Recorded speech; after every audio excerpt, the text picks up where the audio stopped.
नमस्कार मित्रों, हमारी सीरीज चली एपिसोड नंबर 15 की, जिसमें हम बात कर रहे हैं भृगु संहिता की। भृगु संहिता के अंतर्गत आज हम बात करने जा रहे हैं धनु लग्न के एकादश भाव में यदि चंद्रमा स्थित हो तो उसके क्या फलादेश होंगे। प्रथम भाव में 9 नंबर का मतलब होता है धनु लग्न, और धनु लग्न में चंद्रमा अष्टम भाव का स्वामी होता है। अष्टम भाव का स्वामी होकर जब यह अपने स्थान से चतुर्थ स्थान और कुंडली के एकादश स्थान में स्थित हो जाता है तो ये शुभ फल प्रदान करने वाला ग्रह बन जाता है। देखिए, हमने बात करी थी जब लघु पाराशरी की बात करी थी कि अष्टम स्थान रंध्र स्थान होता है और रंध्र स्थान का स्वामी अशुभ फल प्रदान करने वाला होता है, अशुभ प्रभाव लेने वाला ग्रह हो जाता है, अशुभत्व प्रदान करने वाला ग्रह हो जाता है। तो यहाँ पर जब चंद्रमा अष्टम भाव का स्वामी हो जाता है तो यह एक अशुभ ग्रह बन जाता है, ये कन्वर्ट हो जाता है अशुभ ग्रह में। हालांकि यह बड़ा सौम्य ग्रह होता है, एक शुभ ग्रह होता है, लेकिन क्योंकि अष्टम भाव का स्वामी हो जाता है तो अष्टम भाव के जो भी कंटेंट्स हैं इसमें समाहित हो जाते हैं, ये एब्जॉर्व करता है और उसी के बिहाफ पर यह एक अशुभ प्रभाव प्रदान करने वाला ग्रह बन जाता है।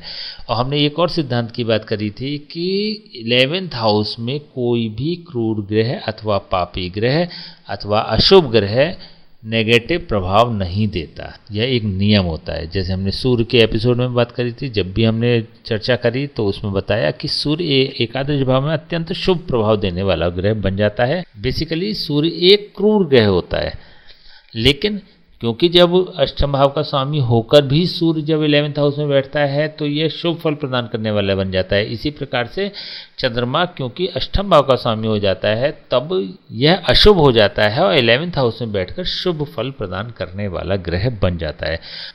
11th हाउस होता है लाभ का भाव, इच्छा पूर्ति का भाव। तो यह चंद्रमा व्यक्ति की इच्छा पूर्ति कराने वाला बन जाता है, व्यक्ति को लाभ प्रदान करने वाला बन जाता है। देखिए, अष्टम भाव अचानक होने वाली घटनाओं का कारक भाव होता है और 11th हाउस सीधे सीधे धन को रिप्रेजेंट करता है, लाभ की स्थिति को जनरेट करने वाला होता है। तो अष्टम भाव का स्वामी जब 11th हाउस में बैठता रहता है तो यह एक योग जनरेट करने वाला बन जाता है, जिसमें अचानक धन प्राप्ति के योग बनते हैं। तो चंद्रमा की महादशा, अंतर्दशा, प्रत्यंतर दशा जब जब आएगी व्यक्ति को अचानक धन प्राप्ति होगी। 24 साल की अवस्था, 12 साल की अवस्था, 36 साल की अवस्था अथवा 48 साल की अवस्थाएं भी व्यक्ति को लाभ प्रदान करने वाली हो जाती है, अचानक धन प्राप्ति होने के योग बन जाते हैं। लेकिन इस प्रकार का चंद्रमा बड़े भाई या बड़ी बहन को पीड़ित करने वाला बन जाता है, उनको परेशान करने वाला बन जाता है, उनको शारीरिक कष्ट देने वाला, आर्थिक कष्ट देने वाला और सामाजिक कष्ट देने वाला बन जाता है। अगर इस परिप्रेक्ष्य में देखें, क्योंकि 11th हाउस कारक होता है बड़े भाई या बड़ी बहन का, तो ऐसे में ये चंद्रमा शुभ फल प्रदान करता है। लेकिन आर्थिक दृष्टि से देखें तो यह अत्यंत शुभ फल प्रदान करने वाला बन जाता है, क्योंकि 11th हाउस भी अपने आप में एक नेगेटिव भाव होता है। 3, 6 और 11 त्रिषडाय भावों की हमने बात करी थी, जब हमने भावों के सिद्धांत की बात करी कि 3, 6, 11 तीनों ही भाव त्रिषडाय भाव होते हैं और त्रिषडाय एक भाव का स्वामी या त्रिषडाय भाव बेसिकली अशुभ फल प्रदान करने वाला भाव होता है। लेकिन यहाँ पर जब अशुभ भाव का स्वामी अशुभ भाव में बैठ जाता है तो यह एक शुभ फल प्रदान करने वाला बन जाता है। लेकिन यहाँ पर थोड़ी नेगेटिविटी यह है कि चंद्रमा अपनी शत्रु की राशि में है। यहाँ तुला राशि है, तुला राशि का स्वामी शुक्र होता है और शुक्र चंद्रमा को शत्रु भाव से देखता है।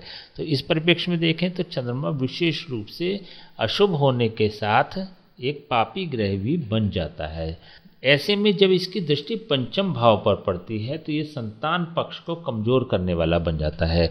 मान सम्मान प्रतिष्ठा का भाव होता है पंचम भाव, संतान का भाव होता है पंचम भाव, माध्यमिक शिक्षा, इट मीन्स की 6 से लेके 12 साल की जो पढ़ाई होती है, 6 to 12th स्टैंडर्ड की जो पढ़ाई होती है वह पंचम भाव से देखी जाती है।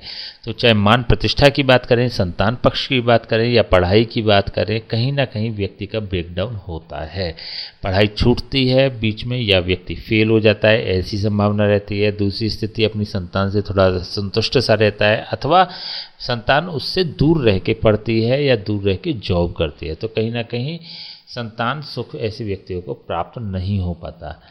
मान सम्मान प्रतिष्ठा की हानि होती ही रहती है ऐसे व्यक्तियों को, क्योंकि यहाँ पर दूषित चंद्रमा जो पंचम भाव पर दृष्टि दे रहा है तो मान सम्मान की हानि करने वाला हो जाता है। यहाँ पर पंचम भाव अचानक होने वाली प्राप्ति, जैसे सट्टे, लॉटरी या शेयर, इनसे संबंधित भाव पंचम भाव ही होता है। तो चंद्रमा जब यहाँ से अशुभ होकर दृष्टि दे रहा होता है तो सट्टे, लॉटरी या शेयर मार्केट में भी व्यक्ति का बड़ा नुकसान कराने देने वाला होता है। लेकिन यहाँ पर अष्टम भाव का स्वामी होकर जब ये 11th हाउस में बैठता है तो लाभ तो कराता है, लेकिन यहाँ से ही जब इसकी दृष्टि पड़ती है तो हानि भी कराता है। तो पंचम भाव के सापेक्ष ऐसा चंद्रमा शुभ फल प्रदान नहीं करता।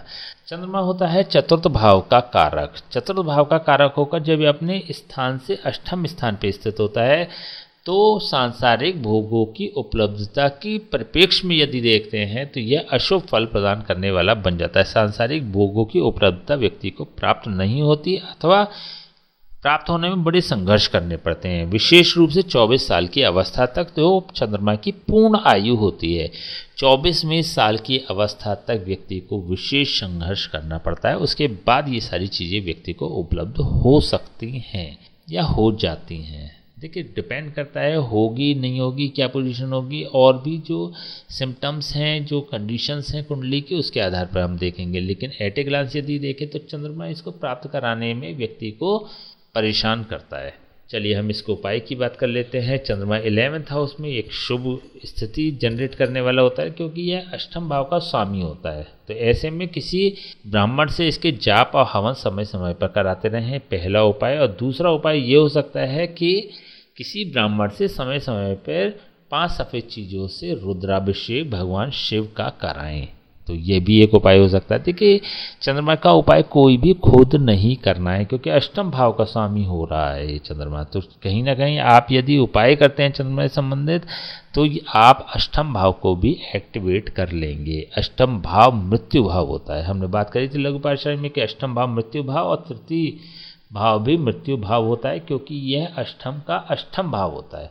तो ऐसे में जब अष्टम भाव एक्टिवेट हो जाता है या बहुत अच्छे रेस्पॉन्ड के साथ आपको प्रतिफल देने लगता है तो उस कंडीशन में यह आपको मृत्यु तुल्य कष्ट भी दे सकता है। तो कोशिश करें कि चंद्रमा का कोई भी उपाय स्वयं न करें, किसी ब्राह्मण से कराएं, वो ज़्यादा उचित रहेगा। चंद्रमा का कोई भी रत्न आपको छूना भी नहीं है। फॉर एग्जाम्पल, अगर मोती कोई पहनाता है या कोई सजेस्ट करता है या आप शौकिया पहनना चाहते हैं तो आपको बिल्कुल नहीं पहनना चाहिए क्योंकि यह कहीं ना कहीं आपके अष्टम भाव को एक्टिवेट कर देगा, लंग से संबंधित परेशानी जनरेट कर देगा। देखिए, यहाँ पर लंग से संबंधित परेशानी तो बन ही रही है, फेफड़ों से संबंधित परेशानी तो बन ही रही है क्योंकि यहाँ पर चंद्रमा दूषित हो रहा है और यहाँ पर यह अपने शत्रु की राशि में भी स्थित है। तो इस परिप्रेक्ष्य में भी देखें, इस दृष्टि से भी देखें तो भी चंद्रमा लंग्स का क्योंकि कारक होता है इसलिए यह इससे संबंधित परेशानी देता है।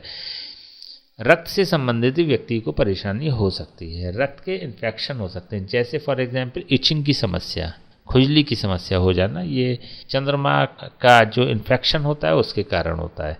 विशेष रूप से नहीं दिखाई देता क्योंकि यहाँ पर ये शुक्र की राशि में बैठा हुआ है। यदि यहाँ पर बुध की राशि होती है तो यह जरूर ही इस प्रकार की प्रॉब्लम जनरेट कर देता है। चलिए ठीक है, आज हमने बात करी धनु लग्न के एकादश भाव में चंद्रमा स्थित हो तो उसकी फलादेश होंगे। नेक्स्ट वीडियो हम बात करेंगे धनु लग्न के द्वादश भाव में चंद्रमा स्थित हो तो उसके क्या फलादेश होंगे। तब तक के लिए हमें आज्ञा दीजिए, नमस्कार।